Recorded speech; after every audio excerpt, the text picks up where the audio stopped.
নমস্কাৰ মই একিদা এই মুহূৰ্তত ওলাই আহিছে বহুকেইটা গুৰুত্বপূৰ্ণ খবৰ আজি হৈছে 25 অক্টোবৰ আৰু আজি ভাৰতৰ লগতে অসমৰ বিভিন্ন প্ৰান্তৰ পৰা বহুকেইটা গুৰুত্বপূৰ্ণ খবৰ যুগুতোৱা হৈছে আৰু এই ধৰণৰ খবৰ নিতৌ চাই থাকিবলৈ আসাম টেকটক চেনেলটো সাবস্ক্ৰাইব কৰিবলৈ নাপাহৰিব আৰু ভিডিঅটো লাইক কৰি মোক উৎসাহিত কৰিব বুলি আশা কৰিলো তেন্তে হক আজি খবৰকেইটা আৰম্ভ কৰো দীপাৱলীত কেতিয়া জ্বলাব ফটকা সময়সীমা নিৰ্ধাৰণ কৰি দিলে এতিয়া প্ৰদূষণ নিয়ন্ত্ৰণ বোৰ্ডে দীপাৱলী সমাগত মাজত মাথো কেইটামান দিন বাকি তেনে অৱস্থাত অসম প্ৰদূষণ নিয়ন্ত্ৰণ বোৰ্ডে জাৰি কৰিলে ফটকা জ্বলোৱা সময় কেতিয়া জ্বলাব পাৰিব ফটকা তাৰেই সময়সীমা বান্ধি দিয়ে বোৰ্ডে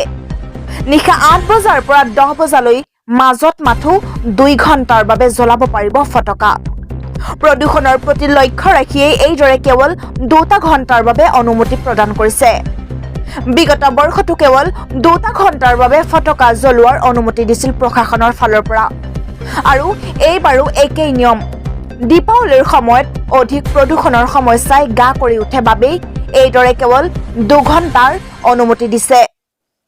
তাৰ উপৰি কেৱল পৰিৱেশ অনুকূল ফটকাহে জ্বলোৱাৰ অনুমতি প্ৰদান এই সময়ছোৱাত যাতে প্ৰদূষণৰ মাত্ৰা কিছু পৰিমাণে হলেও কম হৈ থাকে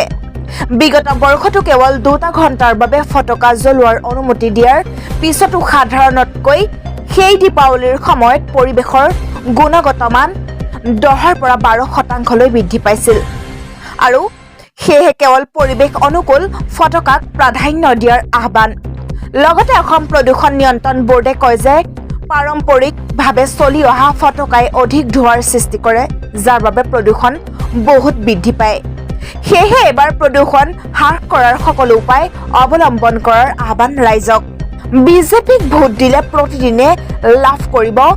26 লিটাৰকৈ গাখীৰ বাক্সাৰ নিৰ্বাচনী সভাত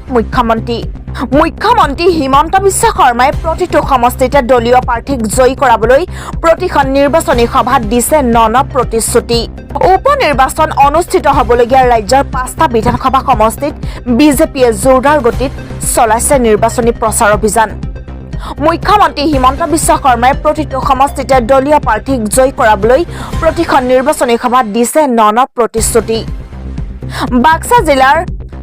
খাউডাৰ ভিঠাত দেওবাৰে ভবানীপুৰ বিধানসভা সমষ্টিৰ বিজেপিৰ প্ৰাৰ্থী ফণীধৰ তালুকদাৰৰ হৈ নিৰ্বাচনী প্ৰচাৰ চলাই মুখ্যমন্ত্ৰী হিমন্ত বিশ্ব শৰ্মাই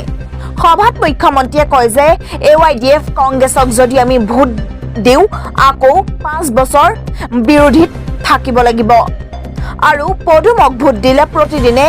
26 লিটাৰ গাখীৰ লাভ কৰিব আনন্দ বজাৰত কোল্ড ষ্টৰেজ খালবাৰীত এম্বুলেন্স আৰু খাউডাৰ ভিঠাত প্ৰেক্ষাগৃহ বনোৱা হ'ব আৰু এই বছৰত 1 লাখ চৰকাৰী চাকৰি দিয়া হ'ব আৰু সকলো ল'ৰা ছোৱালীয়ে কৰ্মসংস্থাপন পাব লাগিব 1 টকাৰো ঘোষ নোখোৱাকৈ চাকৰি পাব পুলিচত 25,000 চাকৰি হ'ব এই মুখ্যমন্ত্ৰী থকালৈকে চাকৰি নামত কোনেও 1 টকাও দিব নালাগে মুখ্যমন্ত্ৰী শৰ্মাই লগতে কয় যে অসমৰ আটাইতকৈ ডাঙৰ সমস্যা ডেকা ল'ৰাবোৰে বিপথে পৰিচালিত হয় ড্ৰাগছৰ বাবে আমি ড্ৰাগছৰ বিৰুদ্ধে যুঁজিছো কোভিডৰ বাবে লোন ঘূৰাই দিব পৰা নাছিলো এপ্ৰিলত বাঢ়িব অৰুণোদয় আঁচনিৰ ধন প্ৰত্যেক বছৰে বাঢ়ি থাকিব এই ধনৰাশি 6,000 পৰিয়ালক অৰুণোদয় দিম বিটিএটিত আৰু এইবাৰ যি দোকানীয়ে মা ভনীৰ ভাগৰ চাউল কাটিব সকলো জেললৈ যাব লাগিব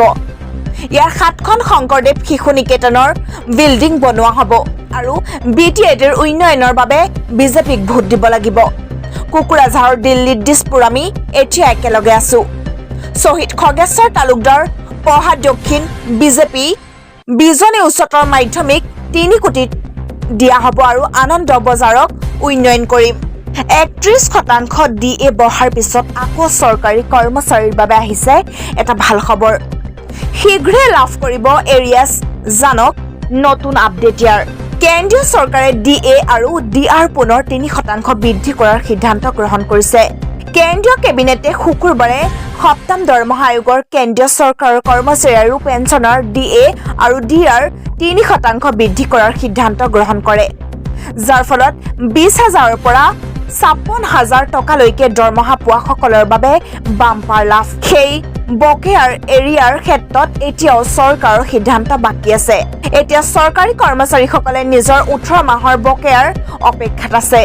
যি জানুৱাৰী 2020 পৰা জুন 2021 লৈকে কৰোনাৰ বাবে কৰ্মচাৰীয়ে বকেয়া লাভ কৰা নাছিল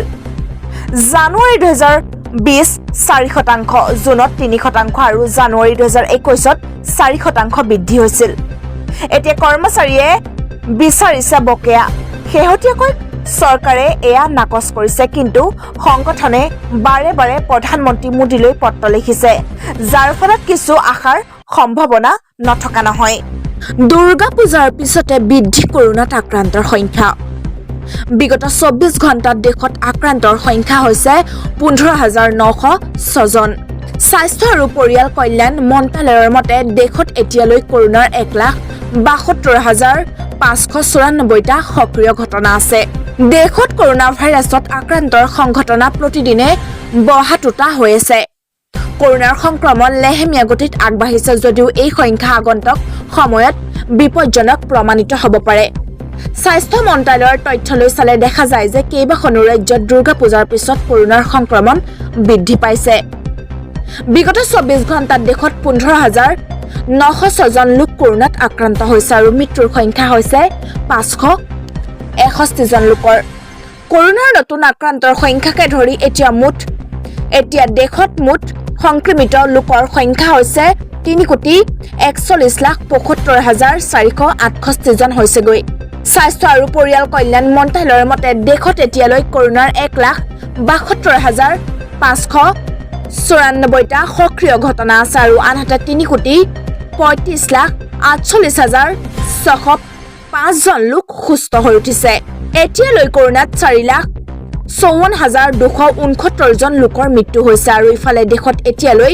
102,43,258 জন লোকক ভেকচিন প্ৰদান কৰা হৈছে আৰু বিগত 24 ঘণ্টাত 77,40,674 জন লোকক কৰোনাৰ ভেকচিন প্ৰদান কৰা হৈছে